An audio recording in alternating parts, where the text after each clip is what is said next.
So interestingly, one had to move outside WJEC problems just to get enough to make a decent A-level worksheet. So we got some from the other exam boards, which was an interesting exercise.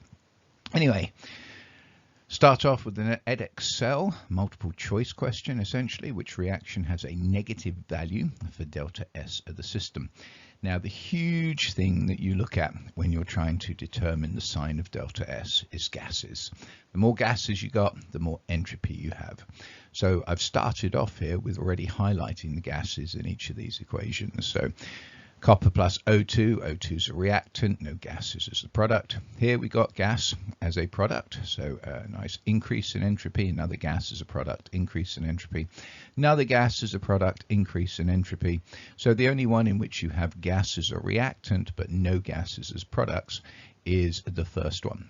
Okay, so therefore the only one that has a negative entropy is the one where you start off with a gas and then no longer have a gas. So this one here, all the others, as we said, you make gases, and so they're going to have a positive delta S of the system. What's the expression for delta S total? Well, the total, of course, means everything. So that is the delta S of the reaction plus the delta S of everything else, the surroundings. And then the assumption that one makes is that the only thing that affects the delta S of the surroundings is the heat change of the reaction. And so we say delta S of the surroundings minus delta H of the reaction over T. The change in sign is because if delta H of the reaction is a negative, in other words, an exothermic reaction, it gives heat out to the surroundings, and so the surroundings gain entropy, and so one has to change the sign. And it's the same idea if delta H is a positive number, an endothermic reaction, well, it's absorbing heat from the surroundings, so the surroundings go down in entropy, so that would be a minus delta S associated with the positive delta H. So you need to change the sign. And then the effect of the heat upon the entropy decreases as the temperature increases, so therefore you have over T. So pop that in, and the total change in entropy is the entropy change of the reaction minus delta H of the reaction over T. And of course, this is the starting point associated with the ultimate definition of free energy change, delta G, which is potentially the most important thermodynamic concept. So still on entropies, but moving to an OCR. The table below shows some standard entropies. So S is of CO gas, H2 gas, and CH3OH liquid. What's the entropy change in joules per mole per Kelvin for the following reaction? So we just use the same concept that we saw with delta H. We see now with delta S, and we will also see with delta G, that the change in whichever thermodynamic quantity we're interested in is simply what you have at the end minus what you have at the start. Remember, thermodynamics cares not one jot how you get from the start to the end. It just cares that you started, that you ended, and what was the difference between them. So popping all that in, the only product we got is CH3OH. Subtract then, adding up the reactants, we've got a CO and we have two H2s. Very important, remember, to include that 2 there because the entropy is given in per mole. So because we have 2 moles in this equation, got to multiply it by 2. Pop in the numbers, punch it into the calculator, and you find delta S is negative 219.1 joules per Kelvin.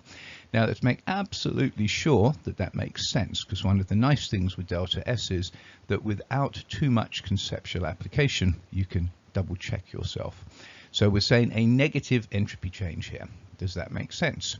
And we go here and we say, well, we start with 3 gases and we end up with 1 liquid. So a massive decrease in entropy, not just because you're going from gases to liquid, but because you're going from 3 particles to 1 particle. So yes, we would expect a large negative delta S for this reaction.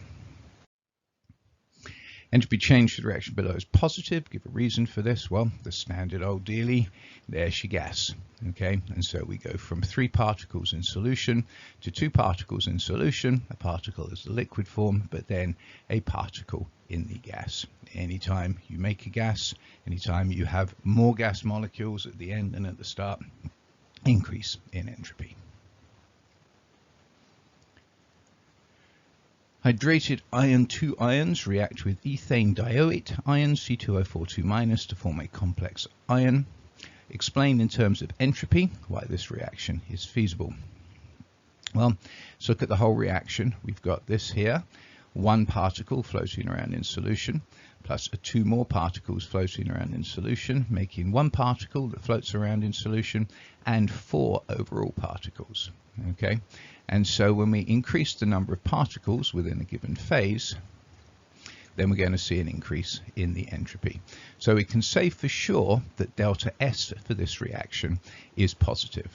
Now that's really as far as I would like to go. However, the A-level obviously wants a bit more because it's talking about feasibility, spontaneity, requires knowledge of either delta G, or if you know delta S and you know delta H, then you can combine those to get delta G. Okay, and we're not told nothing about delta G here, and there is the assumption that we do know something about delta H. Okay, that we can assume it's rather small, because what's going on here is that we got iron to oxygen bonds that we're breaking, and we got iron to oxygen bonds that we are making. So therefore, because delta H can be approximated by the bond energies, because breaking bonds is endothermic and making bonds is exothermic. Okay, so therefore the argument made by the A-level board is that because the bonds that you're breaking and making are pretty similar to each other, because they're between the same atoms, iron and oxygen, delta H is going to be small, and seeing as how delta S is definitively positive, doesn't really matter what delta H is because it's so small, delta S will be positive, thus delta G will be a negative number. In other words, a nice thing, big nice thing, leads to a nice delta G, i.e. feasible. Don't like that at all, but what the heck, I'm not taking the Edexcel exams. Important thing though is positive delta S.